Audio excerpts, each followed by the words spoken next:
Kakailian, amuyo kadi amay sa kadagiti mapadpadayawan itaabulan ti Hunyo kadagiti manalon kan mangalap.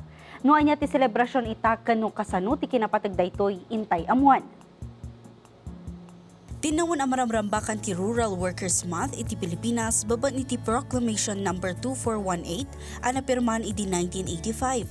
Kaspa ng bigbig kadagiti agricultural laborers, farmers, fisher folks kan rural workers at akala makatultulong iti national food security, economic development kan sustainable livelihood. Gagangay ang may gidan iti daytoy a selebrasyon ti Agrarian Reform Week. Akadaw yan ang marambakan iti nagbaetan ti June 9 to 15. Tapno maitampok dagiti panagreggat ti gobyerno iti panakaiwaras ti daga kan dagiti programa amang suporta kadagiti mannalon. Masansan nga usaran dagiti ahensya ti gobyerno daytoy a panawan tapno maitandudo ti kinatalgad iti trabaho, social protection kan livelihood programs para kadagiti rural communities. Iti datos ti Philippine Statistics Authority, ti sektor ti agrikultura ket addaan 19.1% at trabahador iti entero a pagilian.